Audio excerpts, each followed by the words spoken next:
बिहार में इंडिया गठबंधन के सीट बंटवारे को लेकर एक तरीके से कहे तो अब मामला सुलझता हुआ दिख रहा है। दरअसल सारी पार्टियां अपने अपने सीटों को लेकर अपनी दावेदारी बता रही है। जेडीयू ने यह साफ कर दिया है कि पिछले लोकसभा चुनाव में वो 17 पर लड़ी थी और 16 उसके सिटिंग सांसद हैं, तो 16 पर तो उसकी दावेदारी ठीक ठाक है।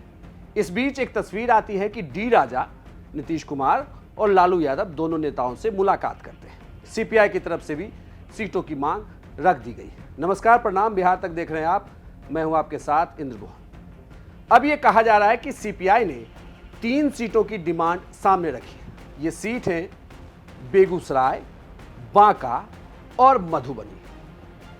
आप सोच रहे होंगे कि बेगूसराय तो समझ में आता है, लेकिन बांका और मधुबनी पर सीपीआई की नजर क्यों है? दरअसल बेगूसराय की सीट पर सबसे पहले आपको बता दें कि पिछली बार कन्हैया यहां पर चुनाव लड़े थे। बेगूसराय को ऐसे भी लेनिनग्राड की धरती कही जाती है, वहां से सीपीआई के विधायक जीते हुए। ऐसे में सीपीआई अपनी खोई हुई जमीन की वापसी चाहती है। वो चाहती है कि इस सीट पर सीपीआई के कैंडिडेट चुनाव लड़े, इंडिया गठबंधन के बाकी दल उनका सहयोग करें और यहाँ पर जीत हो। एक तरीके से कहें तो सीपीआई को यह सीट वापस मिले। अब बात बांका की सीट की करते हैं। बांका में एक पेच फंसता है।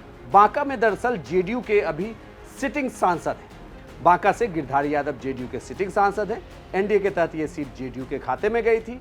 जेडीयू ने यहां चुनाव लड़ा और वो चुनाव जीत भी गए। ऐसे में अब मुश्किल है कि बांका की सीट पर जेडीयू क्या कंप्रोमाइज करेगी और उसकी जगह जेडीयू दूसरे सीट पर चुनाव लड़ेगी, या बांका की सीट सीपीआई को दे दी जाएगी और सीपीआई यहां पर अपना उम्मीदवार उतारेगी।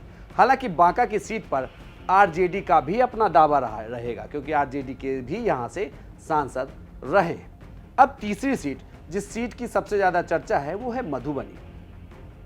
हालांकि इसमें एक बात और कही जा रही है कि आरा की सीट की डिमांड सीपीआई ने क्यों नहीं की। खैर, इसकी चर्चा बाद में।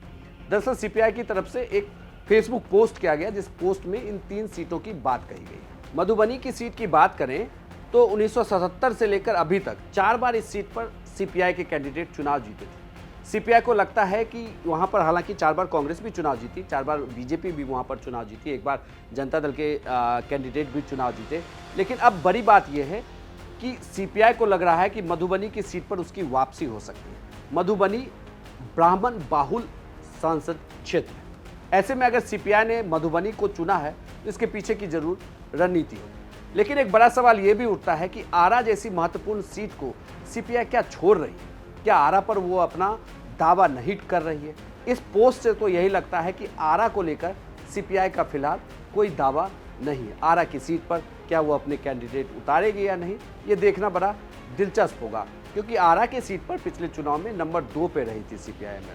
ऐसे में अब इस बार जब लोकसभा चुनाव में इंडिया गठबंधन में सीट शेयरिंग की बातचीत चल रही है, तो इस सीट शेयरिंग की बातचीत के बीच सीपीआई का जो ये दावा है कि वो 3 सीटें बेगूसराय, बांका और मधुबनी की 3 सीटें उन्हें चाहिए चुनाव लड़ने के लिए, तो ये भी देखना होगा कि लालू यादव के साथ बातचीत में क्या इन 3 सीटों पर सहमति बनती है, या इसमें से कोई एक ही सीट उन्हें मिलेगी, बाकी 2 सीट उन्हें छोड़नी होगी, क्योंकि एक सीट पर जेडीयू के सिटिंग सांसद हैं और दूसरी सीट पर आरजेडी अपना उम्मीदवार उतार सकती है। तो ये देखना बड़ा दिलचस्प होगा, क्योंकि सीपीआई के अंदर भी 3 घटक दल हैं।